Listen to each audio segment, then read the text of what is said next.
Hello my dear students, welcome back to the class. In our previous class, we have started with the chapter called Moving Charges and Magnetism. You have learnt about the Lorentz force, correct? And then you have learnt about the one derivation, that is magnetic force on current carrying conductor placed in the magnetic field, correct? So that is the expression we got is F is equal to Bil sin theta, BIL sin theta. And also Lorentz force is nothing but the force acting on the charged particle moving in both electric and magnetic field. So F is equal to QE plus Q of V cross B. So these are the two expressions we have learned in our previous class. In today's class, we are going to learn about one of the derivation, that is expression for the radius and angular frequency of a circular motion of a charge moving in a uniform magnetic field. Do you remember? In our previous class, we said how to represent a magnetic field which is moving towards or into the paper. So the diagram was, we said, one cross mark with a circle. And for how to represent a magnetic field which is coming out, emerging out of the paper, that is one dot with a circle. Correct? Not only like this, if any diagram is there, if there is a cross mark, then it means magnetic field is directed or electric field is directed into the paper. Whereas the only dot, if the diagram is having only the dots, then it is nothing but magnetic field is emerging out of the paper. Okay, fine. Now, in today's derivation, that is expression for the radius and angular frequency, we need some of the concepts which you have learnt in the previous class. That is, do you remember that if the theta angle between the V and B is 90 degree, it moves in a circular path, we said. Correct? If theta is equal to 0, then it moves parallel. If theta is equal to 180, it is moving in the anti-parallel direction. And if theta is in neither 0 nor 90 or 180, the particle will move in a helix, correct? Just like a spring. We spoke about it, correct? Now, using those concepts, we are going to derive this expression. How to derive this expression? So, let us consider a uniform magnetic field B. Let us consider the uniform magnetic field B, okay, perpendicular to the plane of the paper. Suppose this is a plane of a paper, if it is acting perpendicular to the plane of the paper, such that it is acting into the paper. It is acting perpendicular to the paper and it is acting into the paper. So the diagram what I have to do is a cross mark, because it is acting into the paper. Magnetic field is acting into the paper. Okay, so let the magnetic field be vector, be acting or directed inwards or into the paper. Suppose a charged particle enters this magnetic field in a direction perpendicular to the magnetic field. One charged particle is entering this magnetic field perpendicular to, so that it is perpendicular to this magnetic field. It is acting like this, inward. Magnetic field is acting inwards, whereas perpendicular to means either in this direction or in this direction it has to act. Correct? So, one charged particle is entering into this magnetic field, but in the direction of perpendicular direction to the magnetic field. So, angle theta is equal to how much? 90 degree. Perpendicular angle between V and B is now 90 degree. So, when it is 90 degree, it has to move in a circular direction. Correct? According to the previous class. Do you remember? When the angle between the V and B, where the charged particle is moving with the velocity V, it enters the magnetic field such that the charged particle is moving in a direction perpendicular to the magnetic field. So, it moves in a direction, so tangent of that circular path will give you the velocity. So this is the velocity. Now Using the Fleming's left hand rule, I can say, see here, our forefinger indicates the magnetic field, this middle finger indicates the direction of the motion, and then the thumb indicates the direction of the force. So now magnetic field is directed into the paper, and this forefinger I should do like have to hold it like this, and then middle finger will show the direction of the velocity or motion of the charged particle. Then the force is directed how? Inwards. Here the force is directed inwards. Let R be the radius of the circular path. Okay, radius of the circular path. So what is the force due to the magnetic field when it entered on the charged particle? F is equal to BQV sin theta, where theta is nothing but 90 degree. So F is equal to BQV. Correct? F is equal to BQV. When this charged particle moves and reached this point, suppose now the charged particle is here, then the direction of the velocity is tangential to that point. Correct?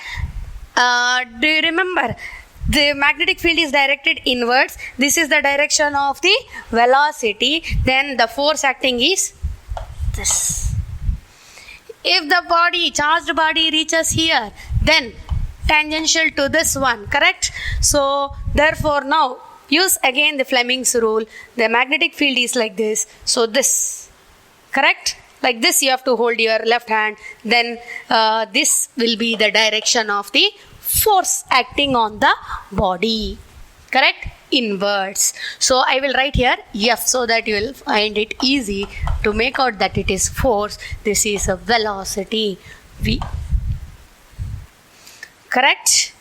Am I right? Therefore, using the Fleming's rule, we came to know that the magnitude of the velocity is the same, but the direction of the velocity is always changing.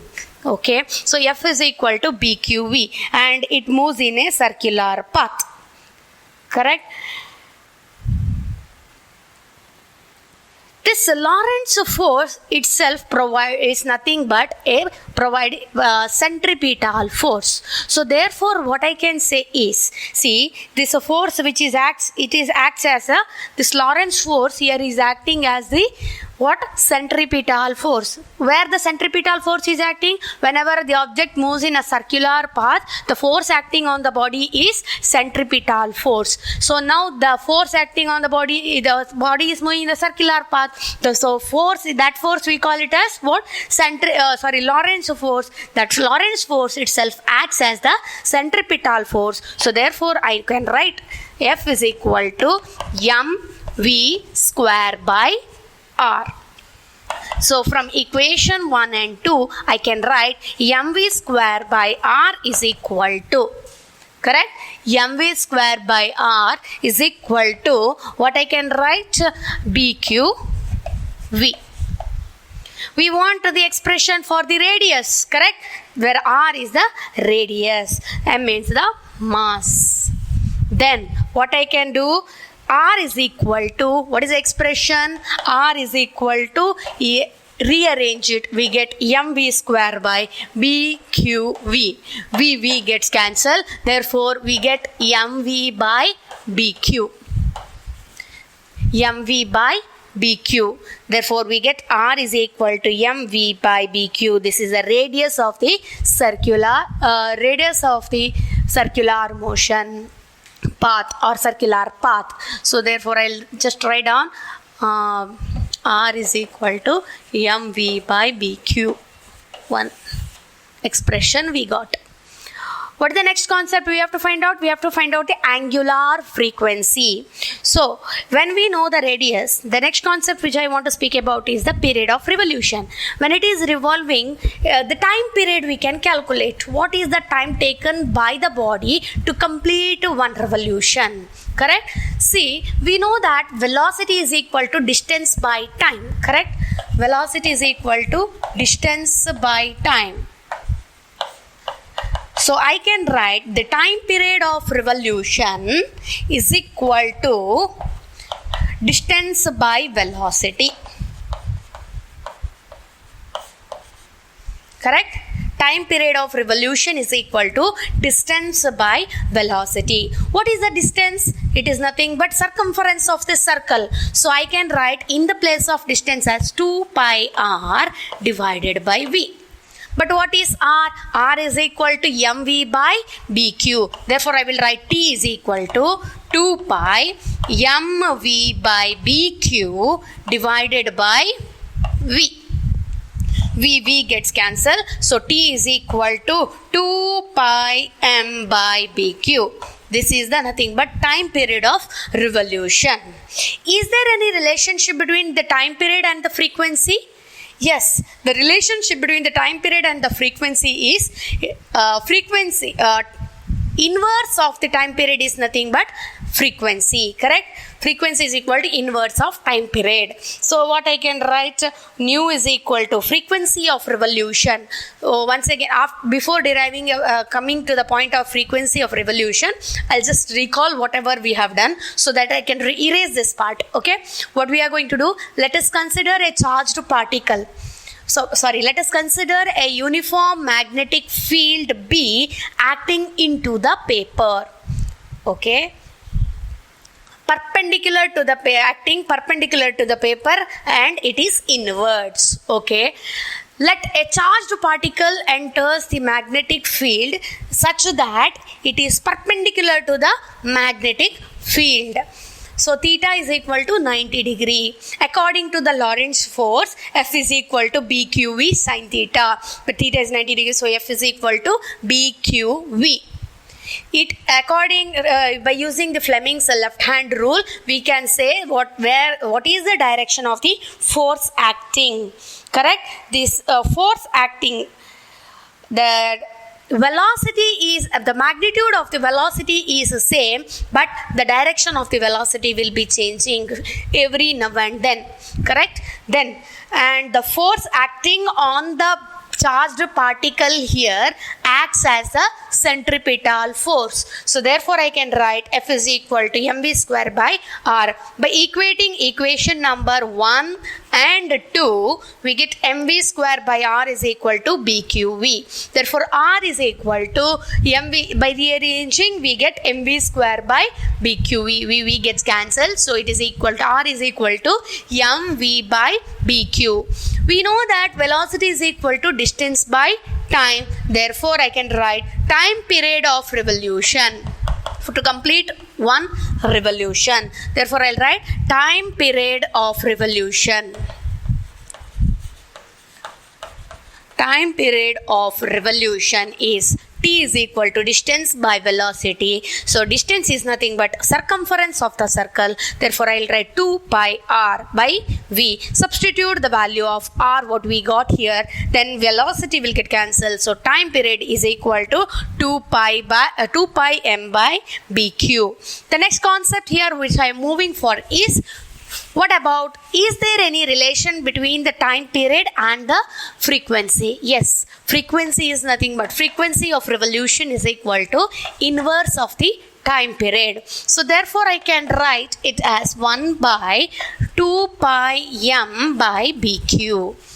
Then nu is equal to bq by 2 pi m. We want angular frequency. What is the relation between the frequency and the angular frequency? Omega. Angular frequency omega is equal to 2 pi nu. Correct? Do you remember your first year class? Omega is equal to 2 pi nu. So I can write 2 pi, substitute the value of nu, that is bq by 2 pi m. So 2 pi will get cancelled. Therefore we get omega is equal to, this implies omega is equal to bq by m. This is the expression for the angular frequency of a circular motion of a charge moving in a uniform magnetic field. Understood? What we have done?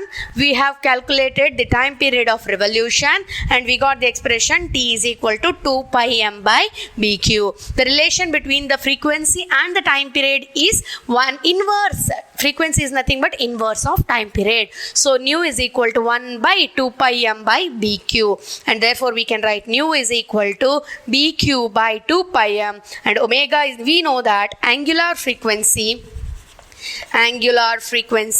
omega is equal to 2 pi nu. Therefore substitute the value of nu, we get omega is equal to BQ by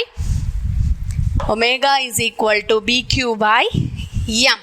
Understood? And see the expression what we get here, that is nu is equal to BQ by 2 pi m. This expression is there, no? This expression we call it as gyro frequency or cyclotron frequency. What do we call?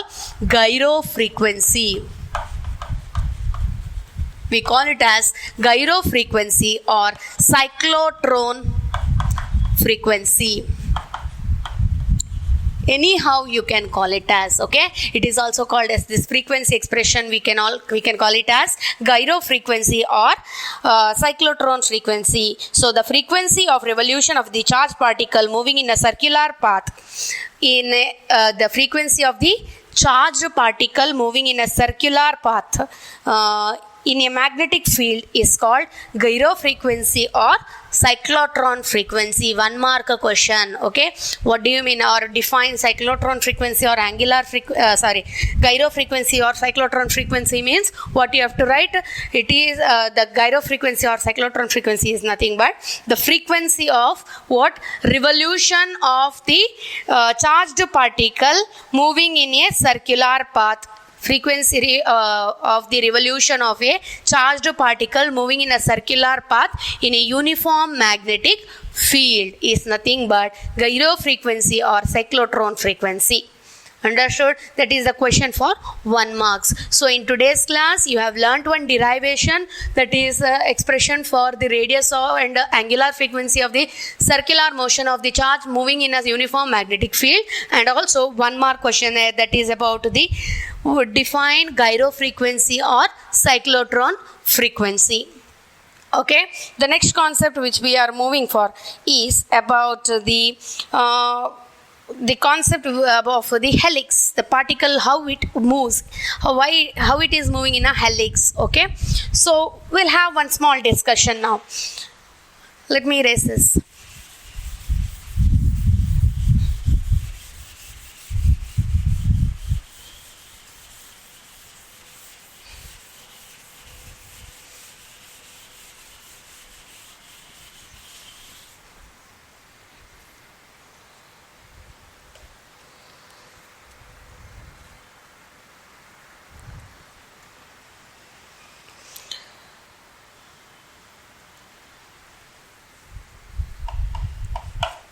Suppose this is 3 directions, okay, that is x, y and z. There are 3 directions, x, y and z, and magnetic field is acting along the x-axis. Okay, magnetic field is acting along the x-axis. Okay, one charged particle is entering into this uniform magnetic field with the velocity v. Okay, one of the charged particle is entering this magnetic field with the velocity v. Okay, such that the angle between the magnetic field and the velocity, for that particular point tangential I have to draw. Okay, the angle between them is theta. So that theta is not equal to 0, theta is not equal to 90, or it is not equal to 180 also. Somewhere in between it is present. So theta. Okay, this is moving with the velocity v. So, and then we said if it is not theta, and then it has to move in a helix, we said, correct? Now I will show you, see here. what we have to do is this velocity, according to your first year class, it is nothing but a vector quantity. You can divide it into two, or you can resolve it into two components along the x-axis and y-axis. So I will, for x-axis I will give v parallel, and for y-axis I will give v perpendicular, or vx cos theta and v sin theta. Correct? Along the x-axis v cos theta, along the y-axis v sin theta we will consider.